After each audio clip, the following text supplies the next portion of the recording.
उसका आत्मा रोज हमें सिखाता है और वो रोज हमारी अगुवाई करता है। हम जब समर्पण करते हैं वो किस तरह काम करते हैं, जब हम अपना समर्पण कम करते हैं वो किस तरह से काम करते हैं, वो रोज आपको सिखाता है और उसका वचन आपकी हेल्प करेगा। आज जिन्होंने बपतिस्मा नहीं लिया, आज वो बपतिस्मा लेके जाएंगे वापस, क्योंकि अगले थर्सडे प्रभु भोज है और मैं चाहता हूं कि आपके पूरे परिवार, आप लोग सब शामिल हों। परमेश्वर ने कहा था कि जब तुम, मूसा को कहा जब तुम मेमने को खाना तो फुर्ती से खाना, लाठी लिए हुए, जूती पहने हुए, तैयार होकर उस मेमने को खाना। आप जब अपने घरों में हम लंच डिनर करते हैं तो हम आराम से बेल्ट ढीली करके करते हैं, कस के नहीं करते, कोट पैंट डालकर डिनर नहीं करते हम, हाँ या ना। लेकिन उसने कहा कि कमर बांधकर और जूती पहनकर और हाथ में डंडा लिए हुए तुम खाना, क्योंकि जैसे ही तुम मेमना खाओगे मैं तुम्हें आजाद कर दूंगा। पुराने नियम में जो भी हुआ है ना, वो हमेशा एक प्रतिबिंब रहा है, एक एग्जाम्पल रही है। और नए नियम में जब हम उसी मेमने को प्रभु भोज के रूप में, रोटी के रूप में खाते हैं, हमें यह मालूम होता है कि हमें बिल्कुल तैयारी के साथ खाना है, क्योंकि गुड न्यूज आपका वेट कर रही है। उसके बाद हमें लगता है कि हम एक ईसाइयों वाला एक रीति रिवाज पूरा कर रहे हैं कि यीशु मसीह ने कहा था मेरे आने के समय तक मेरी मौत को याद करके इसी तरह किया करना, रोटी लेना और उसको मेरी देह बोलना और जूस लेकर उसको मेरा लहू बोलना। हमें लगता है हम उसको जूस बोल रहे हैं, उसको रोटी बोल रहे हैं, लेकिन वो जूस और रोटी नहीं है, वो वास्तव में उसका शरीर और वास्तव में उसका लहू है, बाइबल कहती है। और बाइबल कहती है जो कुछ आप खाते हैं, किसी के व्यक्ति के ब्लड के सैंपल को अगर आप लेंगे तो उसके ब्लड से सब कुछ आ जाता है कि ये चिकन ज्यादा खाता है या सब्जियां ज्यादा खाता है, ये बंदा इसमें ये चीज की कमी है, इसमें ये चीज की बहुतायत है। डॉक्टर बोलते हैं तेरे में यूरिक एसिड बढ़ गया, चिकन कम कर दो, अंडे कम कर दो, दाल कम कर दो, तुम ज्यादा खाते हो। आपके ब्लड में मालूम होता है कि आप क्या खाते हैं, आप जो खाते हैं वो आपके ब्लड में जाता है। जब आप जीसस क्राइस्ट को खाते हैं वो भी आपके ब्लड में जाता है। इसलिए मैं कहता हूं कि आप कभी फेल नहीं हो सकते। मालूम क्यों?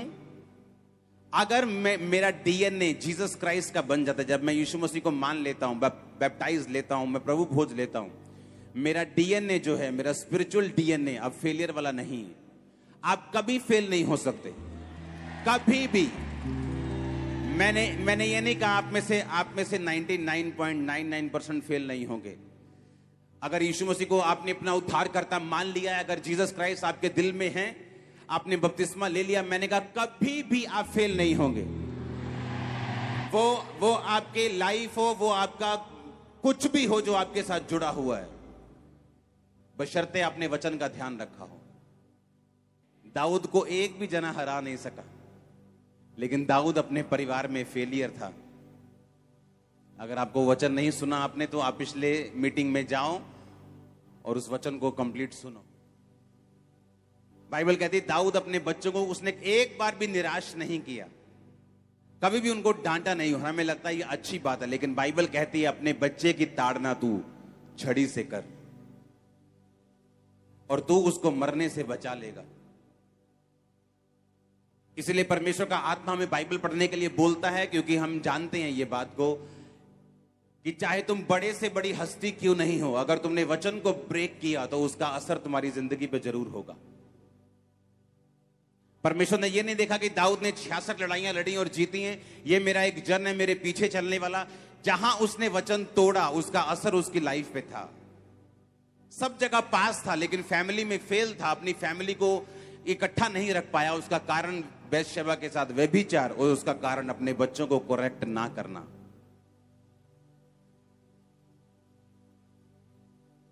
एक एक बिंदु बाइबल का सच है।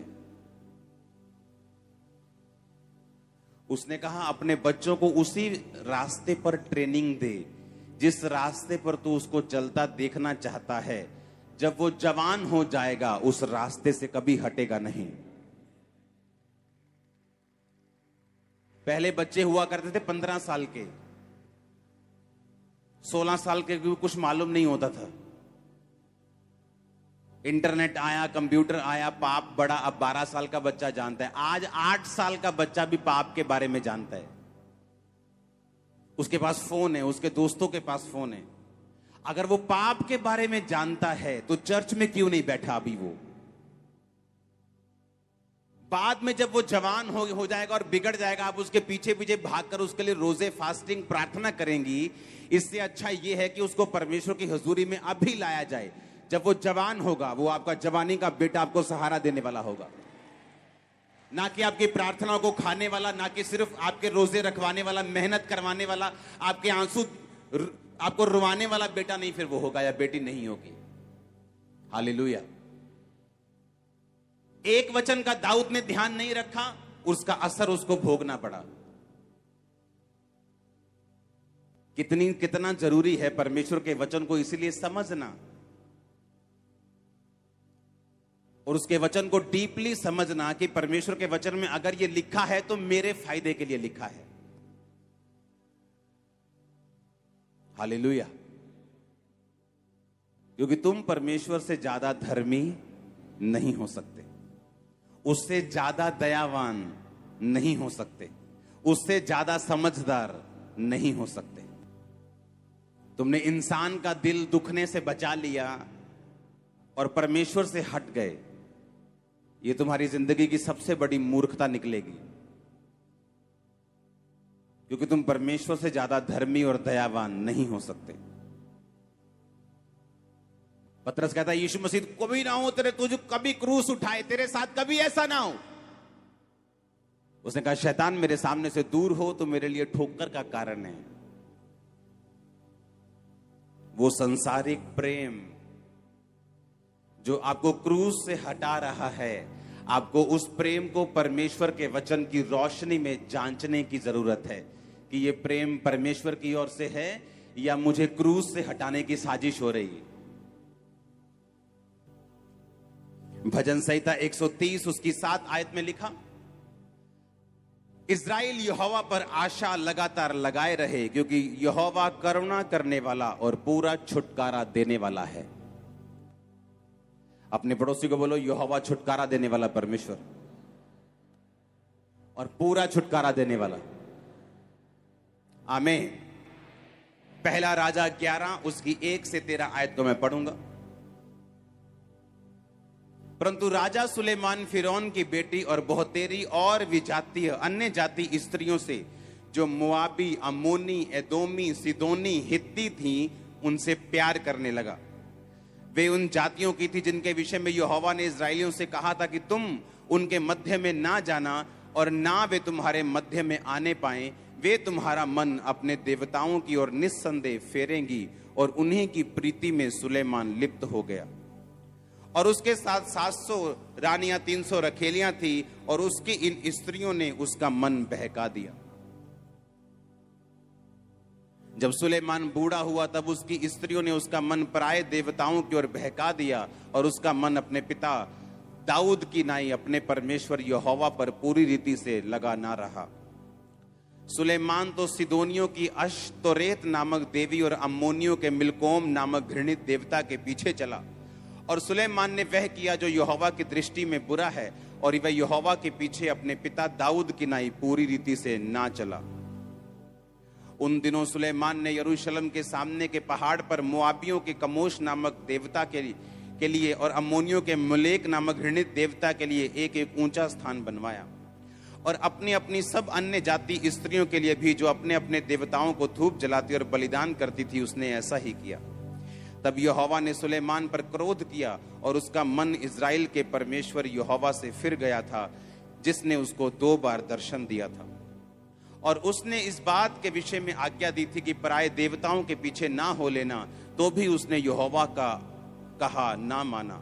और यहोवा ने सुलेमान से कहा, तुझसे जो ऐसा काम हुआ है और मेरी बंधाई हुई वाचा और दी हुई विधि तूने पूरी नहीं की, इस कारण मैं राज्य को निश्चय तुझसे छीन कर तेरे एक कर्मचारी को दे दूंगा।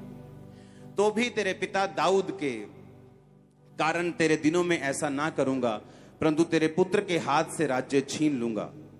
फिर मैं ये पूर्ण राज्य तो ना छीन लूंगा, परंतु अपने दास दाऊद के कारण और अपने चुने हुए यरूशलेम के कारण मैं तेरे पुत्र के हाथ में एक गोत्र छोड़ दूंगा।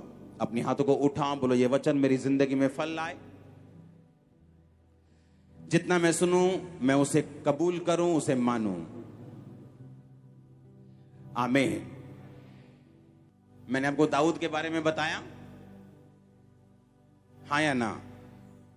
हर जगह कामयाब, परिवार में फेल,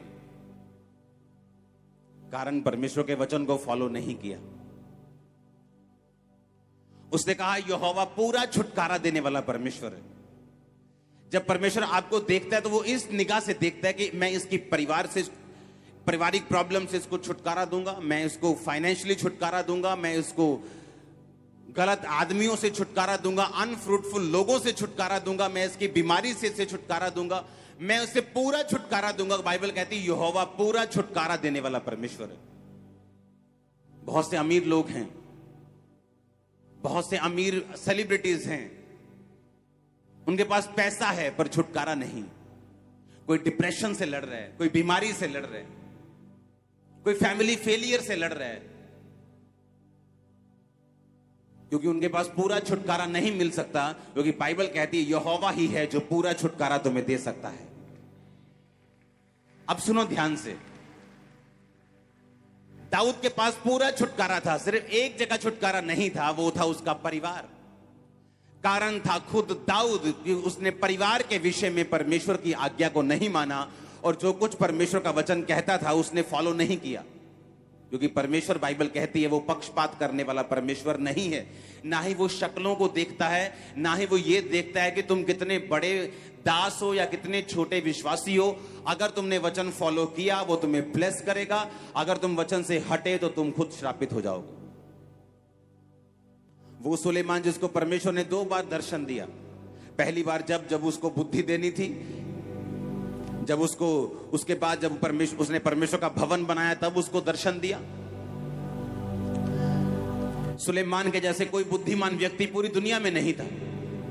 दूर दूर से लोग उसको देखते, उसको उसके कपड़े, उसके खाने, उसके पहनने, उसके जो लोगों के साथ मिलने का सिस्टम था, जो उसके कर्मचारी थे, वो उनको देखने के लिए दूर दूर से आते थे। और बाइबल कहती है ऐसी धरती पे कोई चीज नहीं थी, आसमान पे कोई चीज नहीं थी जिसका जिक्र सुलेमान ने नहीं किया हो। जितने नीति वचन लिखे उसने, उनमें से 5% भी बाइबल में नहीं है जितने उसने टोटल लिखे थे। कुछ आप बाइबल में पढ़ते हैं। आपके लिए छुटकारा जरूरी है, हाँ या ना? मैंने क्रिश्चियन लोगों को भी बंधुआई में देखा है। ये 7 हफ्ते में आपको छुटकारे का वचन दे रहा हूं, इसे ध्यान से सुनना। एक छुटकारा पास्टर को भी चाहिए अनफ्रूटफुल लोगों से अगले लेवल पे जाने के लिए, छुटकारा बंधनों से कि उसके पास ऐसे कांटेक्ट नहीं है जो रियली फ्रूटफुल हो। फाइनेंशियल छुटकारा कि हर टाइम एक ही लेवल पे आप रहते हैं। उस कर्ज से छुटकारा कि आपकी फैमिली में कोई भी उस एक हद से आगे नहीं बढ़ पाता।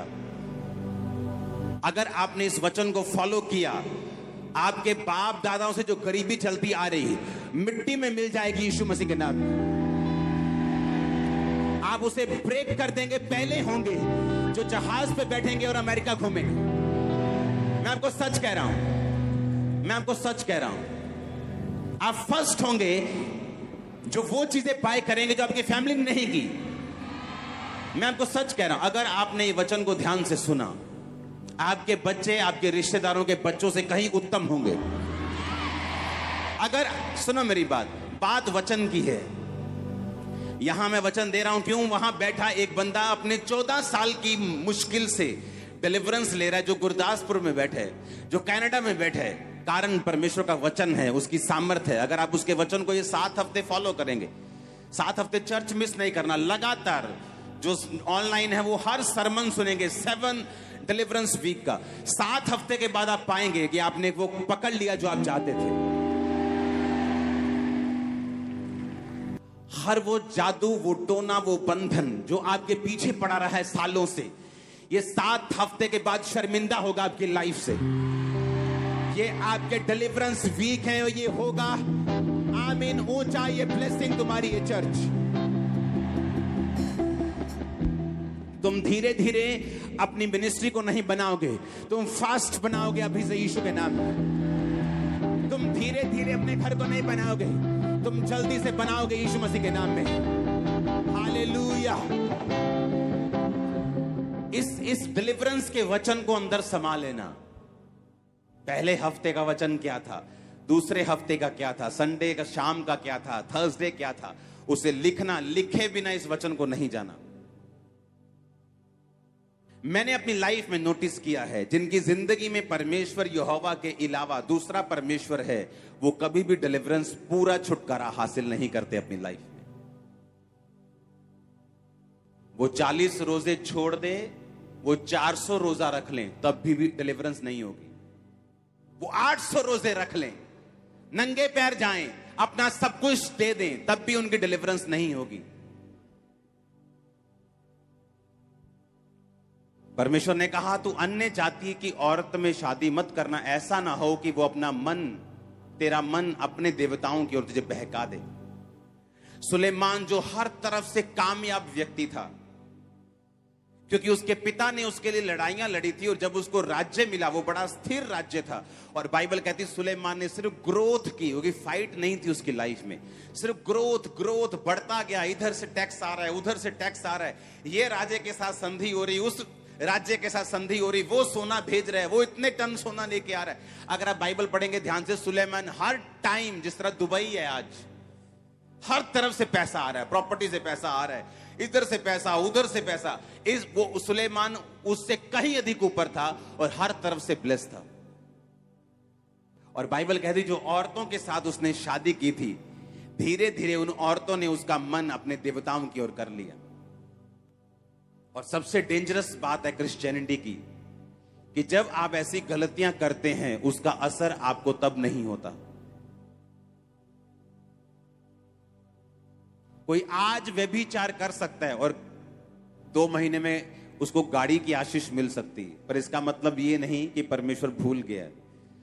कुछ कंपनीज तनख्वाह साल बाद देती हैं, कुछ पाप का असर सेम डे होता है, कुछ पाप का असर 6 महीने में होता है, कुछ पाप का असर साल में होता है, कुछ पाप का असर 10 साल में होता है।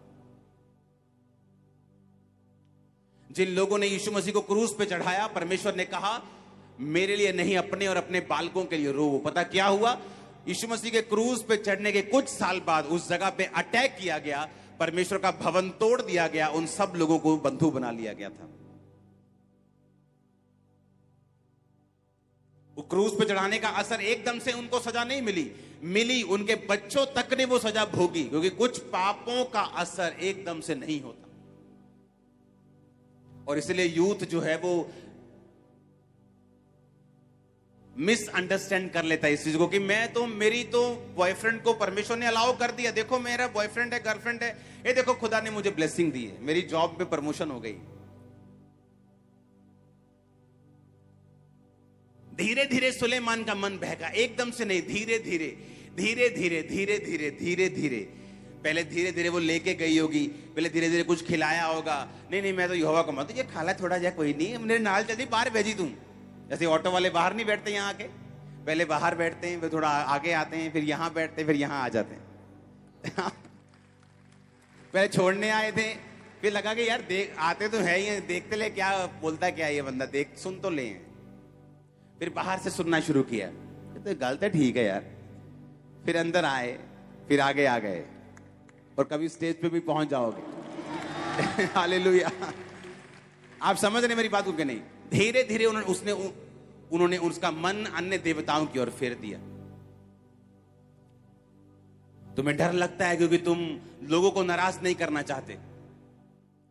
मुझे न्योते आते जहां बहुत सारे ऐसे लोग होते जहां में मुझे आने का न्योता मिलता है, मैं उनको यही बात बोलता हूं कि अगर मैं अपने परमेश्वर के साथ वफादार नहीं हूं, मैं इंसान के साथ कैसे हो सकता हूं? मेरा एक ही परमेश्वर है, मैं आपको प्यार करता हूं, लेकिन मेरा बिलीव सिर्फ यीशु मसीह के ऊपर है और रहेगा। मेरा सिर उसी के सामने झुकता है और झुकेगा। That's it. क्योंकि यहोवा पूरा छुटकारा देने वाला परमेश्वर है। मुझे लोगों को खुश नहीं करना है कि मैं परमेश्वर को नाराज कर लूं और लोगों को खुश कर लूं, प्रेम का संदेश दूं। ऐसा प्रेम बाइबल में लिखा है ये शैतानी और शारीरिक है। वो प्रेम जो परमेश्वर से उपजता है वही असली प्रेम है। वो प्रेम हमें दूसरों की निंदा करने के लिए नहीं कहता। मेरा जो विश्वास है मैं उसमें खुश हूं, आपका जो विश्वास है आप खुश रहिए। मुझे आपसे कोई जेलसी नहीं, कोई वैर नहीं, कोई विरोधता नहीं, लेकिन मैं अपने विश्वास में खुश था और रहूंगा। मैंने क्रिश्चियन देखे दोनों साइड चलते, सारा साल वो क्रिश्चियन है जब तक उनका मेला ना आ जाए, साल में एक बार जो आता है। उस मेले में वो ऐसे घूम रहे होते हैं जैसे किसी ने चाबी देके छोड़ा होता है, पूरा हाई एक्साइटेड, और भूल जाते कि यहोवा पूरा छुटकारा देने वाला परमेश्वर है। अगर वो जिंदगी में नहीं होगा तो उसके बाद फिर पूरा छुटकारा नहीं होगा। तुम रोजे रख लो, तुम चर्च चले जाओ, तुम सेवा कर लो, तुम बाल्टियां उठा लो, तुम मिट्टी उठा लो, कुछ भी कर लो। परमेश्वर ने कहा, इसलिए मैंने तुमसे कहा कि तुम अन्य जातियों में शादी मत करना। ऐसा ना हो कि वो अपना मन, तेरा मन अपने देवताओं की ओर फेर दें। और बाइबल कहती सुलेमान ने यही गलती की, जीवन में कामयाब रहा, कोई लड़ाई नहीं हारा, थोड़ी बहुत लड़ाइयां लड़ी, ग्रोथ की, परमेश्वर का भवन बनाया, उसने बड़े बड़े काम किए, पूरी दुनिया में उसकी कीर्ति फैली, पूरी दुनिया से लोग उसको मिलने के लिए आते थे। लेकिन जहां उसने परमेश्वर का वचन तोड़ा, परमेश्वर ने कहा अब मैं ये राज्य तुझसे छीन कर एक लोएस्ट बंदे को दे दूंगा, तुझे ताकि ज्ञात हो जाए, तुझे ये मालूम हो जाए कि यहोवा ही पूरा छुटकारा देने वाला परमेश्वर है। अब मैं तुझसे 12 गोत्र नहीं छीनूंगा, क्योंकि मैंने दाऊद से वायदा किया था कि मैं तेरे एक निज वंश को गद्दी पे हमेशा बिठा के रखूंगा। इसलिए 11 गोत्र मैं तुझसे ले लूंगा, 11 हिस्से ले लूंगा और छोटा सा हिस्सा तेरे पास छोड़ दूंगा, ताकि मैं दाऊद के साथ किए वायदे को भी पूरा कर सकूं।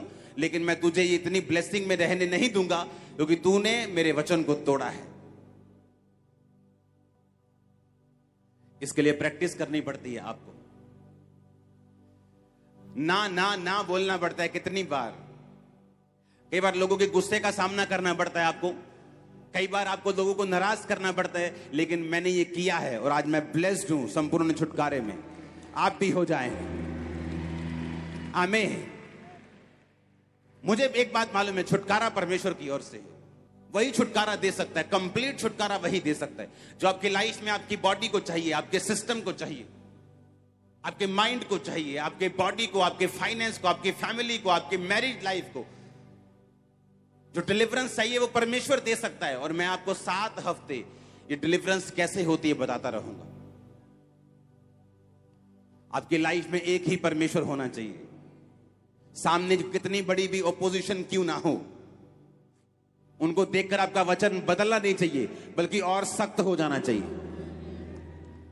हमारा एक ही परमेश्वर था, है और रहेगा, और हम उसी को प्रीच करते थे, हैं और रहेंगे। आमीन। क्योंकि यहोवा पूरा छुटकारा देने वाला परमेश्वर है। जब मेरा छुटकारा यहोवा से है तो मुझे इंसान का डर नहीं होना चाहिए।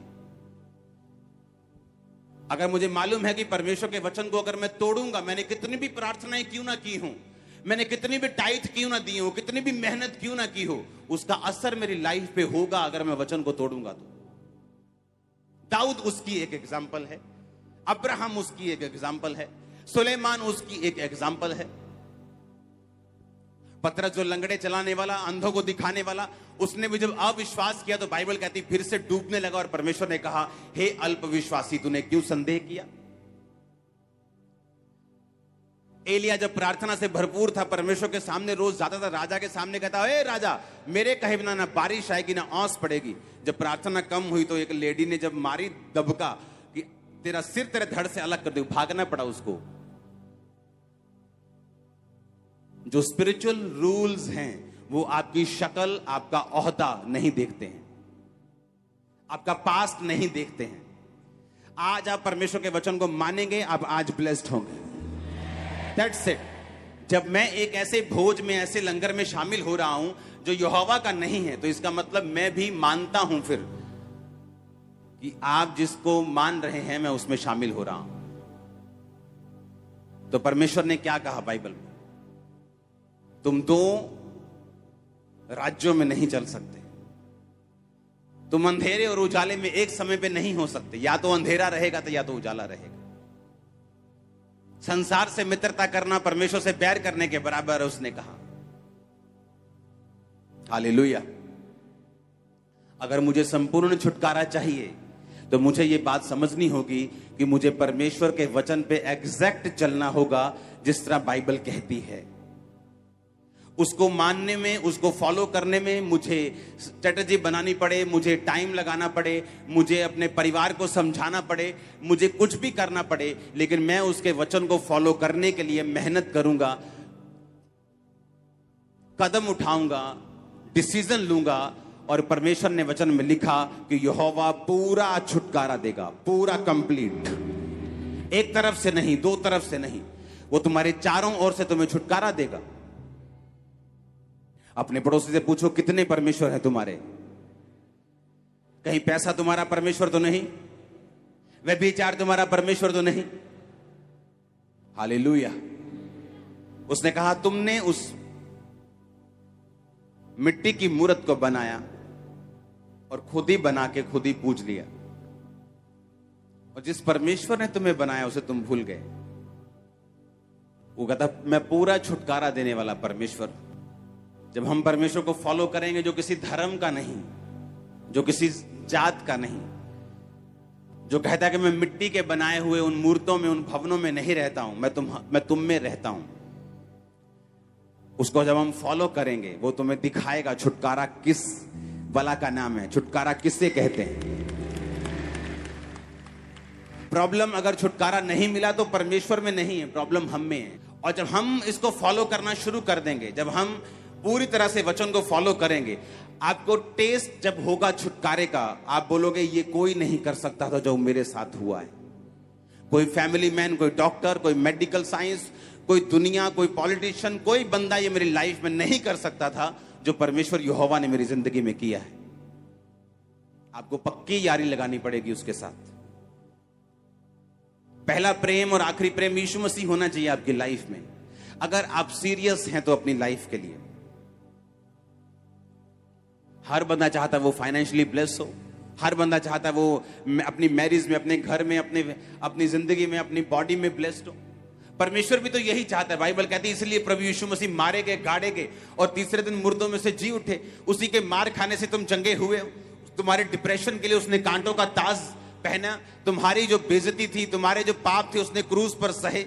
वो दूसरी आम मौत भी ले सकता। कोई तलवार से यीशु मसीह को मार जाता, डेथ हो जाती 5 मिनट में, ऐसा भी हो। बाइबल कहती है उसने जानबूझकर मृत्यु को, क्रूस की मृत्यु को सहा, क्योंकि वचन पूरा होना था कि जो काठ पर, लकड़ी पर लटकाया जाता है वो श्रापित होगा।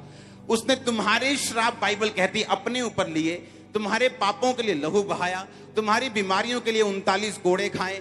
और आज जब हम विश्वास करते हैं कि परमेश्वर तू मेरा उद्धार करता और तू ही मेरा परमेश्वर है, वो शर्मिंदगी जो यीशु मसीह ने उठाई हमारी खत्म हो जाती है, क्योंकि हम बिलीव करते हैं कि मेरी परमेश्वर उठा चुका है, आज से मैं शर्मिंदा नहीं रहूंगा।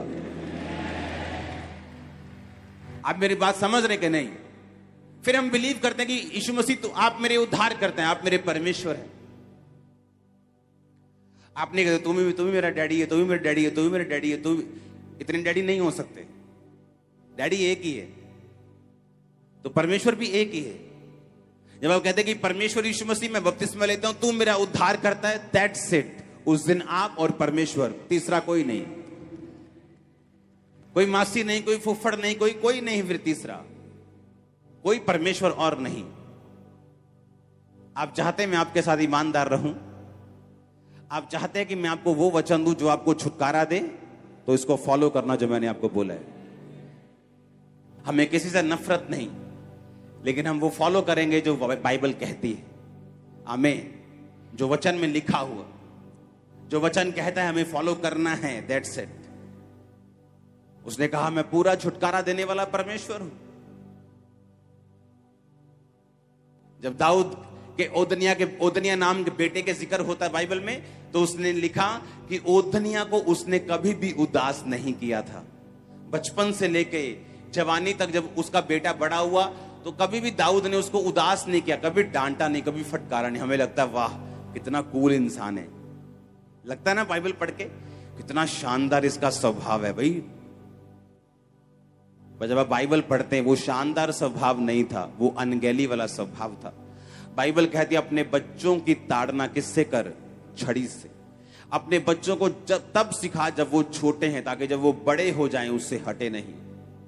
लेकिन उसने नहीं किया, और जब बड़े हुए तो एक ही प्रॉब्लम थी दाऊद की लाइफ में, उसका परिवार, उसके बेटे जो उसके खिलाफ खड़े हो जाते थे। और उसका भी रीजन एक व्यभिचार था जो उसने बैतशबा के साथ किया और उसके पति को मरवा दिया। और परमेश्वर ने कहा था तूने दूसरे के परिवार के अंदर तलवार चलाई है, अब तेरे खुद के परिवार के अंदर तलवार चलेगी। जो लोग चोरी करते हैं, आपको मौका मिलता है आप चोरी कर लेते हैं, चिंता मत करो, टाइम आएगा जब आपकी जिंदगियों से कीमती चीजें चोरी होंगी और आप कुछ नहीं कर पाएंगे। जितनी करनी है करो, परमेश्वर रोकता नहीं। अभी कोई आवाज नहीं आएगी क्योंकि बाइबल में लिखा हुआ है चोरी नहीं करना। अब चोरी करोगे, करते रहोगे, लेकिन 20 साल में, 10 साल में परमेश्वर कुछ ऐसा चुराएगा जो आपको कभी भरपाई नहीं कर पाओगे। बाद में दाऊद के रोने से कुछ नहीं हुआ, सुलेमान के रोने से कुछ नहीं हुआ। जो परमेश्वर का वचन कहता है उसे एग्जैक्ट फॉलो करना है, हमें बच के रहना है। शैतान को मालूम है मैं इनको रुला नहीं सकता, मैं इनको बंधन के नीचे नहीं लेके आ सकता, मैं इनको बांध नहीं सकता जब तक ये परमेश्वर के वचन के खिलाफ ना हो जाए। जब तक ये परमेश्वर के वचन को तोड़े ना, तब तक मैं इनके पास नहीं आ सकता। बाइबल कहती है जो बाड़ा तोड़ेगा सर्प उसको डसेगा। यीशु मसीह एक जगह गए और बाइबल कहती वहां पे दुष्ट आत्मा से भरा हुआ व्यक्ति यीशु मसीह के सामने आया और यीशु मसीह की उससे बहस हुई कि निकल जा। और दुष्ट आत्मा ने कहा कि हमें सामने सूरों में भेजने की आज्ञा दे, हम ज्यादा हैं, हम 5-7 हजार हैं। यीशु मसीह ने कहा जाओ, इसलिए नहीं कि वो ज्यादा थी और यीशु मसीह की पावर के साथ समझौता कर लिया गया यीशु मसीह ने उनके साथ, लेकिन बाइबल कहती सूअर चराना बाइबल के अनुसार मना था। और वहां सूअर चरा रहे थे, वचन को तोड़ रहे थे, इसलिए शैतान ने कहा यहां वचन टूट रहा है, क्या मैं इनमें जाऊं? परमेश्वर ने कहा जा, कोई बात नहीं, तू जा सकता है, तेरे पास लीगल राइट हैं जाने के। जहां शैतान के पास लीगल राइट्स हैं जाने के, वो जा सकता है और परमेश्वर उसे रोकता नहीं, क्योंकि वो अपने वचन से बंधा हुआ है। वो रोक सकता है लेकिन वो अपने वचन को ऑनर देता है। तो परमेश्वर ने कहा जा, और बाइबल कहती दुष्ट आत्माएं सूरों में गई और पूरा झुंड झील में जाके मर गया। और जो सूरों के चरवाहे थे वो आके यीशु मसीह से कहने लगे प्लीज हमारे यहां मत आना, हमारा फाइनेंस का नुकसान हो गया।